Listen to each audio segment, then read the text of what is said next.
మనకి నన్ను అడిగితే అన్నీ కావాలనిపిస్తుంది కదా. అన్నీ కావాలంటే శివనామాన్ని ఒక్కటి పట్టుకుంటే చాలు అన్నీ వస్తాయండి ఇక్కడ. అటువంటిది శివశబ్దానికి ఇంత విశేషమైన అర్థం ఉన్నది ఇక్కడ. ఇంకా చాలా చాలా అర్థం ఉన్నది. మరొకటి శేతే ఇతి శివ అని అర్థం.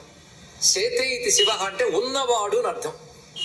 ఉన్నవాడు ఇందాకే చెప్పాం కదా, సృష్టికి ముందు ఉన్నవాడు, సృష్టి యందు ఉన్నవాడు, సృష్టి లేకపోయినా ఉన్నవాడు కనుక ఉన్నవాడు అంటే శివుడే అని అర్థం. ఇక్కడ ఇన్ని అర్థాలు ఉన్నాయి కనుక శివశబ్దం అంత శక్తివంతమైంది. మామూలు శక్తి కాదు శివశబ్దానికి ఉన్నటువంటి విశేషమైన అంశములు. దీన్నే ఆదిశంకరులు ఒక మాట అంటారు, శివేకి ద్వవర్ణవు పరపదనయధ్వంసగరతవు ఘరట్ట గ్రావాణవు భవవిటపి బీజవు గదలని అని ఒక మాట అన్నారు ఆదిశంకరులు. శివ రెండు అక్షరాలు.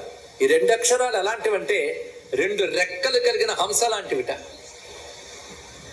హంస అలా పైకి తీసుకెడుతుంది, వెడుతుంది. అలాగే శివ శివ శివ శివ అనేవాడు ఉన్న స్థితి కంటే ఉన్నత స్థితిలోకి వెళతాడు ఆ రెండు అక్షరాల సహాయంతో అన్నారు. అలాగే శివ అనేది రెండు తిరగలి రాళ్ళు లాంటివి అన్నాడు. కరెక్ట్ గ్రావాణం రెండు తిరగలి రాళ్ళు. తిరగలు ఏం చేస్తుందంటే ఏమైనా గింజలు కానీ మీరు వేసి శుభ్రంగా తిప్పారనుకోండి చూర్ణం చేస్తుంది కదా, మళ్ళీ దాన్ని విత్తనం చల్లండి రాదు. అలాగే మన దగ్గర అనేక జన్మల మొలకనెత్తడానికి కావలసిన కర్మల బీజాలు ఉన్నాయట. ఈ కర్మల బీజాల వల్ల ఇంకా కొన్ని వేల జన్మలు ఉన్నాయి మనకి ఇక్కడ. మరి జన్మ లేకుండా చెయ్యాలి అంటే శివ శివ శివ శివ శివ శివ అంటూ ఉంటే తిరగలి రాళ్ళలా పనిచేసి ఈ బీజాలన్నీ పిండి చేసి మరి జన్మ లేకుండా చేస్తుందయ్యా అని చెప్పాడు మహానుభావుడు.